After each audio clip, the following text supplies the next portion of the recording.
Fala galera, beleza? Diego LC10 do blog Café com Redes. Pessoal, muita gente me pergunta qual que é a configuração que eu uso para conseguir fazer a emulação de alguns ambientes um pouco mais parrudos, né? Aquelas topologias que eu mostro aqui dentro do canal, ou quando eu preciso emular algum equipamento, por exemplo, o Nexus, que é um pouco mais pesado, qual que é o equipamento que eu utilizo? Eu tenho aqui em casa uma workstation Dell Precision T5500, que é uma workstation meio que ela parece um servidorzinho de torre, só que ela é mais para um workstation comum. Ela é um workstation comum, só que tem uma capacidade muito grande de memória e de processamento, tá?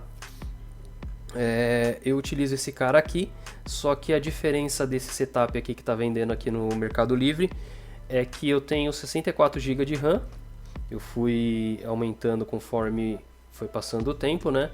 Na verdade, esse equipamento eu ganhei do meu cunhado e aí eu fui fazendo alguns upgrades nele para poder atender conforme a necessidade que eu ia tendo, né? Então eu tenho 64 GB de RAM. O processador dele é um Xeon mesmo. Acho que eu só não lembro quantos núcleos ele tem, mas é um equipamento bem parrudo. E essa é a cara dele, tá? Ele é bem compacto, ele é do tamanho de um desktop normal e não faz. O bom dele é que ele não faz barulho nenhum. Praticamente sem barulho, você pode colocar em qualquer lugar e não consome tanta energia quanto um desktop de hack, né? Aliás, um servidor de hack, que foi o meu primeiro servidor que eu comecei a emular os roteadores na época que eu comecei a estudar para o CCNP, isso há, sei lá, 8 anos atrás. Era um Dell daqueles que você hackeava e aí você tinha que ligar e era uma barulheira, 15 minutos para poder subir o SXI. E era terrível, porque beleza, eu era solteiro, morava com a minha mãe, ligava o equipamento, ficava lá em cima fazendo emulação e treinando, fazendo os laboratórios para o CCNP na época. Mas eu já utilizei muitos equipamentos diferentes para estudar. E esse daqui foi o que melhor coube aí no ambiente que eu tenho hoje. Casado, moro em apartamento, não posso fazer muito barulho porque eu tenho criança pequena e tenho a esposa. E me ajudou muito, me ajudou muito. O que eu posso falar assim, todos os equipamentos que eu emulo, toda vez que eu fui estudar para o CCIE, que eu pegava um setup novo, uma VM nova que eu precisava rodar, colocava nesse cara aqui, rodava todos os equipamentos bem tranquilo. Então assim, esse é um setup bem legal, mas hoje em dia você tem alguns PC gamers também que você consegue colocar uma quantidade boa de memória, uma quantidade boa de disco. Se você conseguir colocar um SSD, melhor ainda, que tem um processamento legal, um processador legal que suporte emulação, vale muito a pena, galera. Eu digo que vale o investimento porque assim, se você trabalha com redes e security, por exemplo, você tem um projeto novo que você vai testar SD-WAN de algum vendor específico, por exemplo, Viptela, sei lá, FortiGate, qualquer projeto que você pegar, você pode montar um ambiente parecido praticamente e testar as configurações do que você vai fazer na vida real. E isso já me tirou de várias enrascadas, pessoal. Por exemplo, WLC, quando eu não conhecia muito o WLC, eu tinha que fazer alguma configuração. Eu montava a configuração dentro do laboratório, alterava o que eu precisava e via se, por exemplo, se ia precisar de reboot, se não ia precisar de reboot, se ia ter algum downtime no equipamento. Firewall, por exemplo, você consegue fazer aqui também, você consegue fazer alterações, entender, aprender, testar configurações para ver se você vai ter downtime. Então, galera, não é só para os estudos, isso que eu quero mostrar para vocês. Às vezes você precisa estudar para o CCNP, para o CCIE, etc. Vale a pena você investir sim no equipamento desse. Mas, além dessa parte dos estudos, você vai ter também no seu dia a dia, você vai ter Pô, se você pegar algum projeto novo que você precisa configurar algum protocolo nos equipamentos de Juniper, você vai lá, monta o laboratório rapidinho, vê como é que vai fazer a configuração, vê se vai dar certo, se você tiver alguma change para fazer, alguma gmod, testa antes de fazer. Então vale muito a pena, galera. Vale muito a pena você ter um servidor em casa que é mais simples. Por que que eu digo isso? Desculpa. Ó, eu vou mostrar aqui para vocês, por exemplo, o ASA V. Só o ASA V ele consome 2 GB de RAM. Você tem alguns equipamentos, por exemplo, o Cisco Wise. Cisco Wise você não vai rodar com menos de 8 GB de RAM. O Big AP é 2 GB de RAM para cada caixa. Sei lá, você tem os Nexus. Se você for rodar Nexus, prepara. Ó, aqui o Wise está pedindo 16 GB de RAM pelo menos.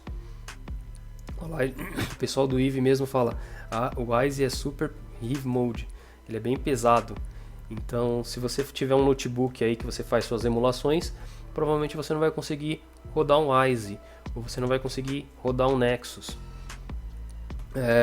Então, sim, vale muito a pena você comprar, você investir em um servidor para poder estudar e emular. E sim, vale a pena para você utilizar nos seus estudos. Já seria um investimento que você está fazendo para sua carreira a longo prazo. Outra coisa que eu queria falar é que assim, muita gente me pergunta sobre cloud, se vale a pena você montar o seu ambiente de laboratório em cloud. Galera, eu já testei o da Google Cloud e o da Amazon. Se não me engano, da Google eles te dão acho que $1.300 para você gastar durante um ano numa subscrição trial lá deles. Então você consegue montar um laboratório, você consegue criar uma máquina de, se não me engano, uns 8 GB até mais ou menos 16 GB você consegue rodar tranquilo lá no G-Cloud. E assim, com 16 GB você consegue emular bastante roteadores e switches. E alguns firewalls, né? Você consegue criar alguns ambientes de firewall também bem bacanas. Mas ambientes mais pesados para data center, conforme eu tinha falado, os Nexus, equipamentos mais parrudos, ou sei lá, os próprios iOS XE da Cisco, aí você já não vai conseguir. Amazon, também mesma situação. Amazon e Azure, você tem uma subscrição trial lá que você consegue criar um ambiente e utilizar. É uma opção sim, mas se você tiver laboratórios pontuais, você não vai utilizar sempre, entendeu? Outra coisa que pesa bastante é que geralmente essas subscrições são cobradas em dólar. Acho que, se eu não me engano, o Google já cobra em real, mas não sei, mas a maioria é cotada em dólar. Então fica um pouco mais caro para você manter um ambiente dentro da AWS, dentro da Google, se for pago com cotação de dólar, o tráfego que você vai utilizar e etc. Outra coisa que vale muito a pena você investir é o seu notebook ou então o seu desktop com uma configuração legal e para você conseguir fazer emulação também. Eu já trabalhei com muitos parceiros aí que, por exemplo, o cara precisava fazer alguma configuração, alguma demonstração para o cliente, ele pegava o notebook dele, que tinha mais ou menos uns 32 GB de RAM, abria um IVE dele, uma virtualização que ele tinha com os equipamentos dele, configurava na hora e mostrava para o cliente. Ó, cara, o que vai acontecer é isso. Se você chavear desse jeito vai acontecer isso. A funcionalidade que eu quero mostrar para vocês é essa. Então vale muito a pena para a galera que trabalha aí com parceiros, com projetos e etc. É nota 10 para poder fazer demonstração em cliente e para poder estudar também. Agora, galera, um outro ponto que eu quero, para o vídeo não ficar muito longo, a princípio você não precisa, nas certificações iniciais, por exemplo, CCNA e CCNP, você não precisa de um equipamento desse. Você só vai precisar de um equipamento desse quando você estiver pegando uns projetos grandes ou quando você estiver estudando mais a fundo para o CCNP ou para o CCIE, quando você tiver que emular equipamentos bem parrudos, quando você for estudar para a parte de security, que são equipamentos mais pesados, o data center em si, aí você vai precisar fazer um investimento legal. Vale muito a pena, tá bom, pessoal? Se vocês quiserem aqui comentarem, eu posso pegar alguns setups, alguns servidores que eu posso encontrar aqui para vocês e adicionar aqui para quem quiser comprar, para quem quiser dar uma pesquisada. Mas é esse cara que eu utilizo aqui e não me arrependo, tá bom, pessoal? Valeu, falou, abraço.